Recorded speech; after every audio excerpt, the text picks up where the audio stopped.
नमस्कार दोस्तों, स्वागत है आपका life changer audio book summary में। आज हम बात करेंगे जॉस कॉफमैन की book the personal MBA of world class businesses. तो शुरू करते हैं। अभी तक अगर आपने इस चैनल को सब्सक्राइब नहीं किया है तो इस चैनल को ज़रूर सब्सक्राइब करें। इस चैनल में हर रोज़ आपको एक नई बुक समरी मिलेगी जिससे आपको अपने जीवन में आर्थिक और मानसिक रूप से आगे बढ़ने में मदद मिलेगी। तो स्टार्ट करते हैं आज की book the personal MBA of world class businesses. यह बिजनेस की सबसे आसान और कूल बुक है। अगर आप एक बिजनेस शुरू करना चाहते हैं तो ये इस पूरे प्रोसेस को समझना आसान बना देगा। यह दिलचस्प कहानियों और प्रैक्टिकल नॉलेज से भरी हुई है जिससे बहुत कुछ सीखा जा सकता है। इसके लिए आपको एमबीए करने की ज़रूरत नहीं है। इसमें उन कॉन्सेप्ट का राज छुपा है जो आपको एक सक्सेसफुल बिजनेसमैन बनने में बहुत मदद करेगा। यह बुक किसे पढ़नी चाहिए? कोई भी जो एक नया बिजनेस शुरू करना चाहते हैं, वो बिजनेसमैन जो अपने बिजनेस को और बेहतर बनाना और उससे ज़्यादा प्रॉफिट कमाना चाहते हैं। ऑथर के बारे में, जॉस कॉफमैन एक बिजनेस कोच, कीनोट स्पीकर और बेस्ट सेलिंग ऑथर हैं। उन्होंने प्रॉक्टर गैम्बल में कई सालों तक ब्रांड मैनेजर के रूप में काम किया। फिर उन्हें एहसास हुआ कि उनका पर्पस अपना खुद का बिजनेस स्टार्ट करना है। जॉस ने एमबीए नहीं किया है, लेकिन उन्होंने हजारों बिजनेस बुक्स पढ़कर कई हजार घंटों के प्रैक्टिकल एक्सपीरियंस से बहुत कुछ सीखा है। इंट्रोडक्शन। फेमस एक्टर जॉन वॉइन ने एक बार कहा था, लाइफ टफ है, लेकिन अगर आप स्टूपिड हैं तो ये और भी ज़्यादा टफ हो जाता है। एक बिजनेस चलाना इतना भी पेचीदा काम नहीं है। एक सक्सेसफुल बिजनेसमैन बनने के लिए आपको एमबीए की डिग्री लेने की ज़रूरत भी नहीं है। हो सकता है कि आप फेल होने से डरते हों, या शायद आपको पता नहीं है कि शुरुआत कहाँ से करनी है। अगर आप भी इन सवालों में उलझे हैं तो ये बुक आपके लिए है। ये सबसे प्रैक्टिकल और समझने में आसान बिजनेस बुक है। इसमें आप कई इम्पोर्टेंट कॉन्सेप्ट के बारे में सीखेंगे। आप समझेंगे कि असल में बिजनेस कैसे काम करता है, इसकी शुरुआत कैसे करनी चाहिए और अपने मौजूदा बिजनेस को कैसे इम्प्रूव किया जा सकता है। आपने अक्सर लोगों को ये कहते हुए सुना होगा कि बिजनेस करना बहुत ही रिस्की होता है, आप इसमें बड़ा पैसा खो सकते हैं, या आप बिजनेस चलाने में एक्सपर्ट नहीं हैं। जितनी भी नेगेटिव बातें लोग आपको बताते हैं उन सब के बारे में भूल जाइए। आपको सक्सेसफुल होने के लिए सब कुछ जानने की ज़रूरत नहीं है, और एक बड़े इन्वेस्टमेंट की जगह आप छोटी सी शुरुआत भी कर सकते हैं। एक बिजनेस शुरू करने के लिए आपको 5 चीज़ों को समझना होगा। तो आइए एक एक करके इन्हें गहराई से समझते हैं। पहला है वैल्यू क्रिएशन। बिजनेस शुरू करने के लिए सबसे पहली चीज़ जो आपको सोचनी है वो है प्रोडक्ट। आप कौन सा प्रोडक्ट या सर्विस लोगों तक पहुंचाना चाहते हैं। अपने प्रोडक्ट या सर्विस के जरिए आप लोगों को कितनी वैल्यू दे पाएंगे। आपकी असली वर्थ इस बात पर डिपेंड करती है कि आप लोगों को उनके पैसों के बदले कितनी वैल्यू दे सकते हैं। ऐसी कौन सी चीज़ है जिसकी लोगों को ज़रूरत है या मार्केट में जिसकी कमी है। जो भी चीज़ कस्टमर की लाइफ में थोड़ा भी बेटर बना दे उसे वैल्यू कहा जाता है। वैल्यू एक ऐसा एक्सपीरियंस भी हो सकता है जिसे कस्टमर हमेशा याद रखे और दूसरे प्रोडक्ट उसे अपनी ओर अट्रैक्ट ना कर सकें। एक ऐसा एक्सपीरियंस जिसके सामने दूसरों की सर्विस फीकी लगने लगती है। यानी अगर आप दूसरों के मुकाबले उसी दाम पर अपने प्रोडक्ट में ज़्यादा वैल्यू जोड़ कर देंगे तो आप लंबे समय तक सक्सेसफुल बने रहेंगे, और ये संभव है। इसी सोच से आप लॉयल कस्टमर बन सकते हैं। दुनिया के टॉप ब्रांड्स और बिजनेस ने इसी बात पर फोकस किया है। इसे और अच्छे से समझने के लिए आइए पहले बिजनेस को डिटेल में समझते हैं। बिजनेस एक लगातार चलने वाला प्रोसेस है जो नंबर एक डिमांड को समझकर प्रोडक्ट या सर्विस क्रिएट करके वैल्यू प्रोवाइड करता है। नंबर दो, जो कुछ लोगों की ज़रूरत को पूरा करता है। नंबर तीन, प्रोडक्ट या सर्विस को ऐसे दाम पर बेचता है जिससे कस्टमर देने के लिए तैयार हो जाता है। नंबर चार, ऐसा प्रोडक्ट बनाता है जो लोगों की उम्मीदों पर खरा उतर सके। नंबर 5, इस तरह बिजनेस इतना प्रॉफिट कमा सकता है जिससे बिजनेस जारी रखने के लिए बिजनेसमैन को सोचना ना पड़े। ये 5 चीज़ें बिजनेस के इम्पोर्टेंट पॉइंट्स हैं, एक दूसरे से जुड़े हैं। पहला है वैल्यू क्रिएशन, इसमें कस्टमर की ज़रूरत को समझकर एक प्रोडक्ट या सर्विस बनाया जाता है। दूसरा है मार्केटिंग, इसका मकसद होता है कि लोगों का ध्यान अपने प्रोडक्ट की तरफ खींचना और अपने बनाए हुए प्रोडक्ट की डिमांड को क्रिएट करना। तीसरा है सेल्स, इसमें आप अपना प्रोडक्ट कस्टमर तक पहुंचाते हैं जिससे कि वे उचित कीमत चुकाते हैं। चौथा है वैल्यू डिलीवरी, इस स्टेप में आपने जो वादा किया था वो वैल्यू और एक्सपीरियंस कस्टमर को देना और इस बात का ध्यान रखना होता है कि आप उनकी उम्मीदों पर खरे उतरें। पांचवा है फाइनेंस, इसका मकसद ये देखना होता है कि आप इतना प्रॉफिट तो कमाएं कि बिजनेस को कंटिन्यू किया जा सके। तो देखा आपने, एक बिजनेस को चलाने के लिए सिर्फ इन 5 बातों का ध्यान देना जरूरी होता है। जरूरी तो नहीं कि बिजनेस करना बहुत मुश्किल और पेचीदा हो, चाहे आपने फाइनेंस के सब्जेक्ट को स्टडी किया हो या नहीं, या आप अमीर हो या नहीं, आपके परिवार में कभी भी किसी ने बिजनेस किया हो, कभी भी बिजनेस नहीं किया हो, तब भी आप अपने दम पर बिजनेस की शुरुआत कर सकते हैं। अपने बिजनेस के इन 5 पॉइंट्स को पेपर पर लिखें या आप एक सिंपल डायग्राम भी बना सकते हैं। अगर आपने इसे ठीक कर लिया तो इसका मतलब है कि आप इसे सही डायरेक्शन में बढ़ रहे हैं। इसका ये मतलब भी है कि आपके पास एक क्लियर बिजनेस प्लान है और वो बिल्कुल सक्सेसफुल हो सकता है। आपको एक और बात जानने की ज़रूरत है, इसे iron law of the market कहते हैं। इससे हम इस कहानी से समझ सकते हैं। डिन कैमेन एक इन्वेंटर हैं। 2002 में उन्होंने सेगवे पीटी बनाई थी। ये एक self balancing two wheeler scooter है जिसे उन्होंने $5000 में बेचा था। डीन का कहना था कि उनका प्रोडक्ट ट्रांसपोर्ट इंडस्ट्री में एक रेवोल्यूशन लाने की ताकत रखता था, ठीक वैसे ही जैसे कार के इन्वेंशन ने घोड़ों और बग्गी कार्ट की जगह ले ली थी। उन्होंने उम्मीद की थी कि वो एक साल में 50,000 स्कूटर बेचेंगे, लेकिन 5 साल बाद भी वो सिर्फ 23,000 स्कूटर ही बेच पाए थे। ये उनके गोल का 10% ही था। स्कूटर का डिज़ाइन उनका प्रॉब्लम नहीं था, वो काफ़ी सिंपल और आरामदायक था, और तो और वो इको फ्रेंडली भी था। प्रॉब्लम थी उसकी कॉस्ट। लोगों को एक स्कूटर पर $5,000 खर्च करना नहीं चाहते थे। इसके बजाय पैदल चलना या बाइक पर जाना ज़्यादा सस्ता था। इस प्रोडक्ट की मार्केट में कोई डिमांड ही नहीं थी। जो बिजनेसमैन बनना चाहते हैं वो अक्सर यही गलती दोहराते हैं। प्रॉफिट कमाने के लिए मार्केट में आपके प्रोडक्ट की रियल डिमांड होनी चाहिए। अगर ये सिर्फ आपकी इमेजिनेशन में होगा तो काम नहीं करेगा। इसे iron law of the market कहते हैं। अगर आपके प्रोडक्ट की डिमांड नहीं होगी तो उसे खरीदेगा कौन? इसलिए अपने बिजनेस प्लान को बनाने के बाद उसे दोबारा ठीक से देखें। थोड़ा मार्केट रिसर्च करना बहुत फायदेमंद होगा। मार्केटिंग। अब आप अपने प्रोडक्ट की डिमांड कैसे क्रिएट करेंगे? ये सिर्फ मार्केटिंग द्वारा किया जा सकता है। सिर्फ प्रोडक्ट बनाना काफ़ी नहीं है। आप क्या ऑफर कर रहे हैं, लोगों को इसके बारे में पता होना चाहिए। मार्केटिंग का मकसद होता है सही लोगों का ध्यान अपनी ओर अट्रैक्ट करना और आपका प्रोडक्ट खरीदने के लिए उसमें दिलचस्पी जगाना। ये आपके टारगेट कस्टमर होते हैं।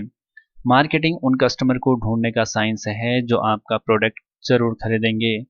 जो बिजनेस सबसे तेज और कम पैसों को खर्च करके अपने टारगेट कस्टमर को अट्रैक्ट कर लेता है उसे एक उम्दा और सक्सेसफुल बिजनेस कहा जा सकता है।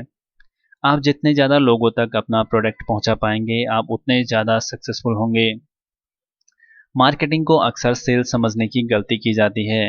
हम सब ने डायरेक्ट मार्केटिंग के बारे में सुना है। इसमें सेल्समैन स्पॉट पर कस्टमर को अपना प्रोडक्ट दिखाकर उसे खरीदने के लिए कन्विंस करता है, लेकिन आमतौर पर मार्केटिंग राइट कस्टमर का ध्यान अपनी ओर खींचने के बारे में है। तो वहीं सेल उन्हें कहा जाता है जब कस्टमर आपका प्रोडक्ट खरीदकर बदले में आपको पैसा देता है। लोगों का ध्यान खींचना बहुत मेहनत का काम है। लोग अपनी डेली लाइफ में इतने बिजी हैं कि हो सकता है कि आपका ध्यान उनके प्रोडक्ट पर ना जाए। उनका ध्यान आपके प्रोडक्ट पर ना जाए।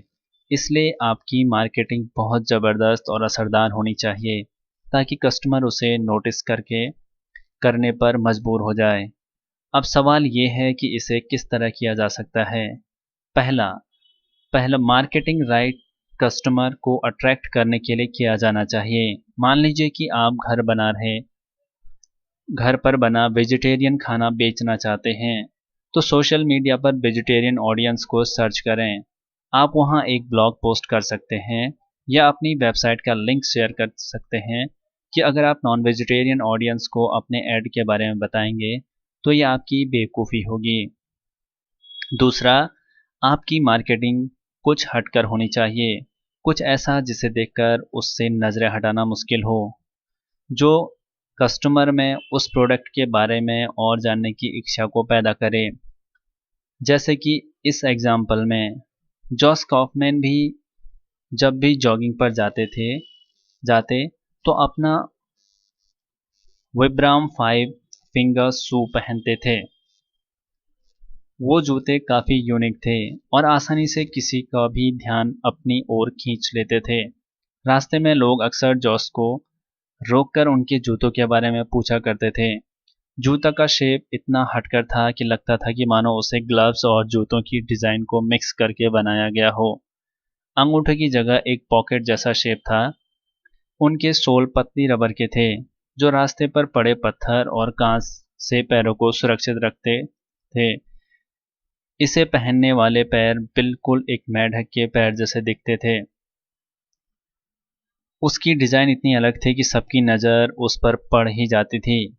यहाँ तक कि एक खड़ूस और स्ट्रिक्ट दिखने वाला आदमी भी जॉस को रोककर पूछ लेता कि उन्होंने जूते कहाँ से खरीदे। विब्राम को अब एडवर्टाइज करने की ज़रूरत नहीं थी। उनका ये यूनिक प्रोडक्ट अपने आप बिक जाता था। ये प्रोडक्ट बहुत ज़्यादा सक्सेसफुल रहा।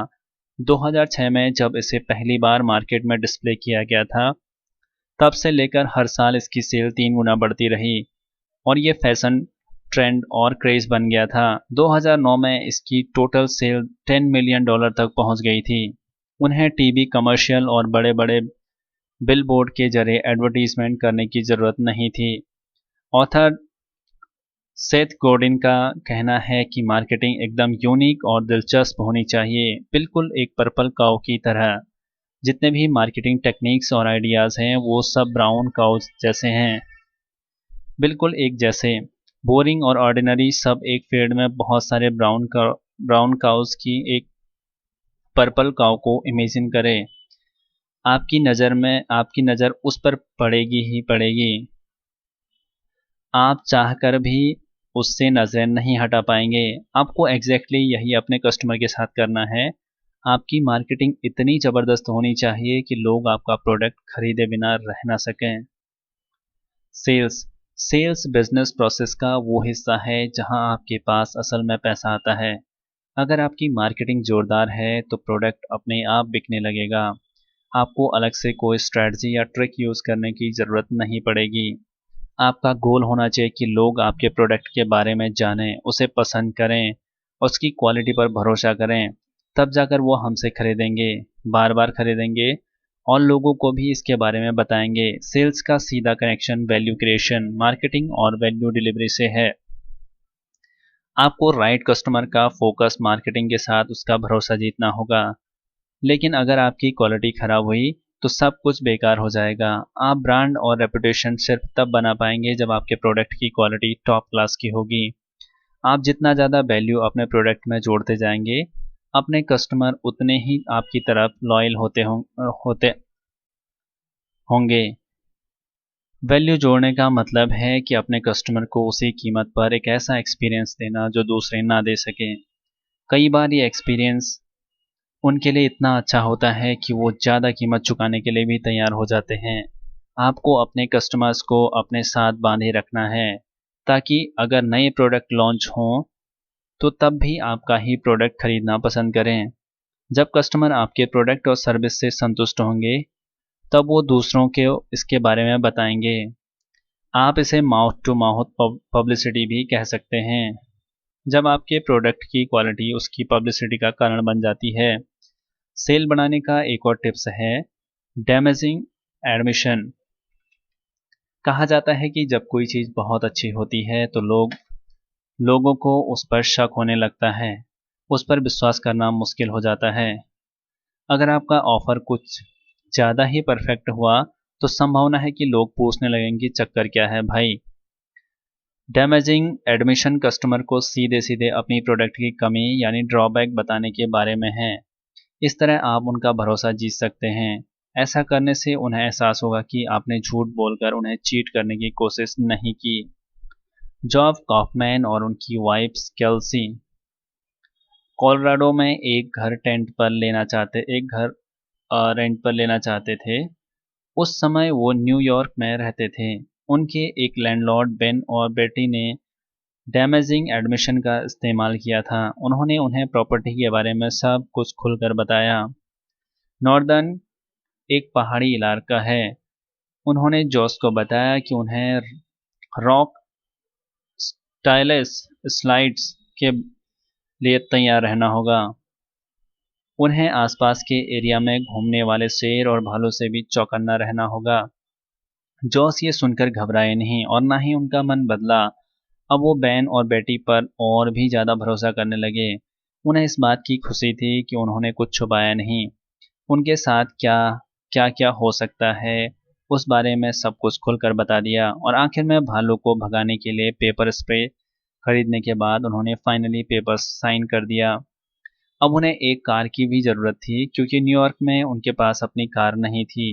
उन्होंने online second hand car search करना शुरू किया, लेकिन ऑनलाइन एक बड़ी अमाउंट का पेमेंट करने में उन्हें हिचकिचाहट हो रही थी। तब उन्हें car dealer master auto collection के बारे में पता चला। उन्होंने जॉस को कार की छोटी डिटेल को ठीक से दिखाने के लिए कई फोटो दिखाए। यहाँ तक यहाँ तक कि कार के पीछे जो थोड़ा सा खरोंच का निशान था उसे कार डीलर ने छुपाया नहीं, बल्कि उसकी भी फोटो जॉस को भेजी। जॉस और उसकी वाइफ कार डीलर की ऑनेस्टी से बहुत खुश थे। उन्हें विश्वास हो गया कि वो डीलर भरोसेमंद था, इसलिए उनमें कार खरीदने का कॉन्फिडेंस और बढ़ गया था। मान लीजिए कि आप एक लैपटॉप डीलर हैं, तो आप कस्टमर को एक्सप्लेन कर सकते हैं कि लैपटॉप एक पर्टिकुलर मॉडल ऑफिस और घर में काम के लिए तो बहुत बढ़िया है, लेकिन गेमिंग के लिए नहीं, क्योंकि उसमें हाई ग्राफिक्स और ज़्यादा स्पेस की ज़रूरत होती है। या अगर आप स्मार्टफोन के सेक्टर में हैं तो आप कस्टमर को बता सकते हैं कि इस फ़ोन की कैमरा क्वालिटी तो लाजवाब है, लेकिन बैटरी कैपेसिटी कम है। सच बोलने से सब कुछ पहले बता देने से आप कस्टमर का विश्वास जीत सकते हैं और बहुत हाई चांस है कि आपका डील उसी वक्त फाइनल हो जाए। वैल्यू डिलीवरी एक अच्छे बिजनेस का सीक्रेट मंत्र होता है। आपने जो एक वादा किया उसे ठीक से अपने कस्टमर तक पहुंचाना। कई बिजनेस झूठे वादे करके कस्टमर के पैसे ऐंठ लेते हैं, लेकिन बदले में उन्हें कुछ और ही डिलीवर करते हैं। उसे स्कैम और धोखा कहा जाता है। वैल्यू डिलीवरी का मतलब होता है कस्टमर ने जितने पैसे दिए उसके बराबर या उससे ज़्यादा वैल्यू उसे देना। इस प्रोसेस में कई चीज़ें शामिल हैं, जैसे इन्वेंट्री मैनेजमेंट, ऑर्डर को प्रोसेस करना, प्रोडक्ट डिलीवरी और सेल के बाद कस्टमर सर्विस। सबसे ज़्यादा बिजनेस वो होता है जो कस्टमर के सामने ऐसा प्रोडक्ट पेश करे जो उसकी उम्मीदों से भी ऊपर हो। इसका मतलब है कि आपके प्रोडक्ट डिलीवरी में अच्छी क्वालिटी, भरोसेमंद सर्विस और फास्ट सर्विस ये सब शामिल होने चाहिए। इस बात की गारंटी है कि एक हैप्पी और सेटिस्फाइड कस्टमर दोबारा आपका प्रोडक्ट ज़रूर खरीदेगा। ये कस्टमर दूसरों को अपने प्रोडक्ट के बारे में बताकर आपकी सेल भी बढ़ा सकता है। क्या आप जीपोस की सक्सेस सीक्रेट जानना चाहते हैं? जेपोस एक लीडिंग ऑनलाइन शू स्टोर है। 2009 में अमेजन ने जेपोस को 1.2 बिलियन डॉलर में खरीद लिया था। जेपोस कस्टमर को फ्री शिपिंग की सुविधा देते थे। इसके अलावा अगर कस्टमर का मन बदल जाए तो उन्हें जूते रिटर्न करने की भी फैसिलिटी दी गई थी और जेपोस उनसे बिना कोई सवाल पूछे जूते वापस ले लेते थे। इन सब सुविधाओं के कारण ज़्यादा से ज़्यादा लोग उनसे जूते खरीदने लगे। लेकिन जेपोस की एक खासियत जो उन्हें दूसरों से अलग बनाती थी और ये कि वो कस्टमर को उनकी उम्मीद से बढ़कर सर्विस देते थे। वो नेक्स्ट डे डिलीवरी से अपने कस्टमर को सरप्राइज कर देते थे। ऑर्डर प्लेस करते समय उनकी वेबसाइट पर लिखा होता था कि डिलीवरी में 3 से 7 दिन लग जाएंगे, लेकिन वो अगले दिन की डिलीवरी कर कस्टमर को हैरान कर देते थे। जेपॉस ने अपने स्टोर के लिए या जो एक्स्ट्रा सुविधा वो दे रहे थे उसके लिए कभी एडवर्टाइज नहीं किया। वो सिर्फ अपने कस्टमर को अच्छा एक्सपीरियंस देना चाहते थे, इसलिए उनके कई लॉयल कस्टमर बनते चले गए। आप भी ऐसा कर सकते हैं, हमेशा अपने कस्टमर की ज़रूरत को पूरा करने और उनकी उम्मीद से बढ़कर कुछ देने की कोशिश करें। नहीं तो आपके और दूसरों की सर्विस में कोई फ़र्क नहीं होगा। आप एक्स्ट्रा ऑर्डिनरी नहीं, सिर्फ ऑर्डिनरी सर्विस देने वाले बनकर रह जाएंगे। अब हम बात करते हैं प्रेडिक्टिबिलिटी। इसका मतलब होता है कि आपने जो वादा किया बिल्कुल उसी समय कस्टमर को क्वालिटी प्रोडक्ट डिलीवर करना। ये फैक्टर मार्केट में आपकी गुडविल बनाता है। आइए इस कहानी से इसे समझते हैं। ओहियो में ओरोन और पैट्रिक सिरा दो भाई रहते थे। वो बिजनेस पार्टनर्स भी थे। उन्हें सिरा डंस पेंटिंग्स के नाम से जाना जाता था। वो ज़्यादातर लार्ज स्केल पेंटिंग प्रोजेक्ट का काम करते थे, जैसे यूनिवर्स, मल्टी मिलियन डॉलर के घर, मिलिट्री बेस आदि। इन्होंने जब शुरुआत की थी तब उनके पास कुछ नहीं था, लेकिन कुछ समय बाद वो ओहायो में एक जाने माने पेंटिंग ब्रांड के नाम से मशहूर होने लगे थे। तो इन दो नौजवानों ने उस एरिया में पेंटिंग दिग्गजों से कैसे मुकाबला किया, इसका राज है प्रेडिक्टिबिलिटी। उन्हें हायर करने का मतलब था कि इस बात की पूरी गारंटी थी कि उन्होंने बिल्कुल टाइम पर क्वालिटी प्रोडक्ट डिलीवर करेंगे। ना क्वालिटी में कोई कसर बाकी होगी, ना टाइम में कोई देरी। इसलिए दिन ब दिन उनके कस्टमर की गिनती बढ़ती ही जा रही थी। उनके मुकाबले दूसरे पेंटर्स काफ़ी अनप्रेडिक्टेबल थे। वो काम खत्म करने में बहुत समय लगाते थे, काम में देर से आते, बातचीत में मिलनसार और व्यवहारिक भी नहीं थे, और उनके काम की क्वालिटी भी अच्छी नहीं थी। लेकिन ऑरन और पैट्रिक अलग थे। वो हमेशा समय पर काम शुरू करते और समय पर उसे पूरा कर देते थे। उनका स्वभाव अच्छा था और काम की क्वालिटी बहुत बेहतरीन थी। इन गुणों के कारण मार्केट में सिरा सन्स का नाम बनने लगा और उनकी अच्छी रेपुटेशन बन गई थी। प्रेडिक्टिबिलिटी में थर्ड तीन फैक्टर होते हैं। पहला है यूनिफॉर्मिटी, यानी कि आपका प्रोडक्ट या सर्विस हमेशा बिल्कुल सेम होना चाहिए। एग्जाम्पल के लिए कोका कोला। क्या आपने कभी गौर किया है कि आप दुनिया के किसी भी कोने में जब कोक पीते हैं तो उसका टेस्ट बिल्कुल सेम होता है, और लोग ये उम्मीद भी करते हैं कि उसका टेस्ट बिल्कुल सेम ही हो। इसे यूनिफॉर्मिटी कहते हैं। ये करना इतना आसान नहीं है। इस ड्रिंक को बनाने से लेकर इसकी पैकेजिंग और डिस्ट्रीब्यूशन के हर स्टेप में कोका कोला ने यूनिफॉर्मिटी को बरकरार रखा है। जरा सोचकर देखिए कि हजारों जगह बिल्कुल सेम प्रोडक्ट पहुंचने के लिए ट्रांसपोर्ट, वेयर हाउस और न जाने किन किन चीज़ों की ज़रूरत होती है। दूसरा फैक्टर है कंसिस्टेंसी, जिसका मतलब है कि क्वालिटी प्रोडक्ट बार बार कस्टमर को देते रहना। कोका कोला ने 1980 में एक गलती की थी। उन्होंने कोक की रेसिपी में बदलाव किया था। उन्होंने न्यू कोक के नाम से प्रोडक्ट बेचना शुरू किया, लेकिन वो लोगों को बिल्कुल पसंद नहीं आया। उन्हें गलती का एहसास होने के बाद उन्होंने दोबारा पुरानी रेसिपी को फॉलो करना शुरू किया और उनकी सेल पहले की तरह तेज़ी से बढ़ने लगी। तीसरा फैक्टर है रिलायबिलिटी, यानी अपने प्रोडक्ट को बिना किसी गलती, बिना देर किए लोगों तक पहुंचाना। ऑनलाइन स्टोर स्नैपडील के साथ पास्ट में शर्मिंदा करने वाले कई हादसे हो चुके हैं।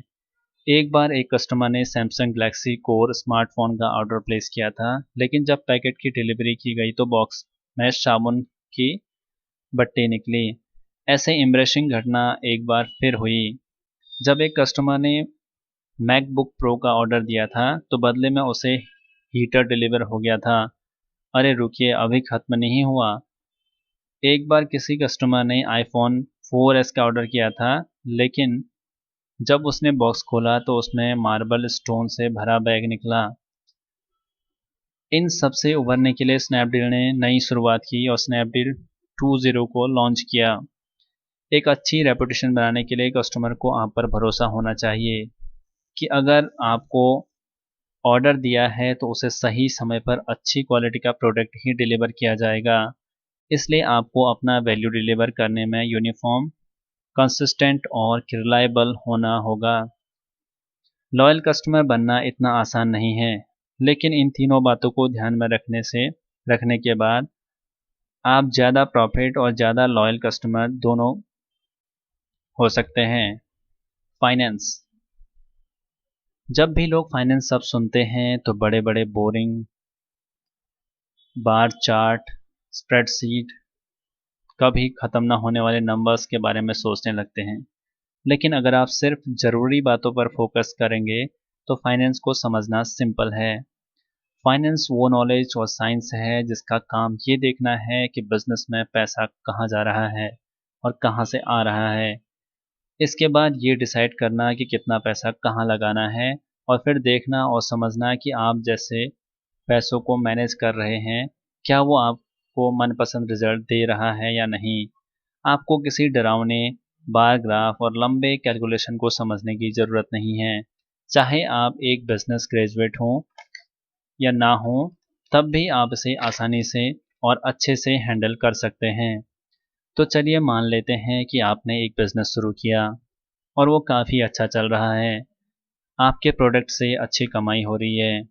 उसके बाद आपको कई सारे बिल्स, एम्प्लॉयज़ की सैलरी वगैरह के खर्चे उठाना पड़ता है। इसके बाद जो बचता है वो होता है आपका प्रॉफिट। यहाँ के प्रॉफिट मार्जिन की शुरुआत होती है अगर आपका बिजनेस साल में 10 लाख डॉलर कमा रहा है, लेकिन आपके खर्चे 9,99,999 डॉलर है, तो ये बेवकूफ़ी वाली बात हो गई ना। आपको ज़्यादा कमाकर कम खर्च करना होगा ताकि आप ज़्यादा से ज़्यादा प्रॉफिट घर ले जा सकें। इस प्रॉफिट को आप बिज़नेस को बढ़ाने के लिए या अनएक्सपेक्टेड घटनाओं में सर्वाइव करने के लिए यूज़ कर सकते हैं। अगर आपका प्रॉफिट मार्जिन कम होता गया तो बिज़नेस बंद होने की नौबत आ सकती है। प्रॉफिट मार्जिन का सिंपल मतलब है पैसे कमाने के लिए आपने कितने पैसे लगाए। जब रेवेन्यू और एक्सपेंस को माइनस किया जाता है तो हमें प्रॉफिट मिलता है। ये मार्जिन जितना बड़ा होगा उतना ही फायदेमंद बिजनेस होगा।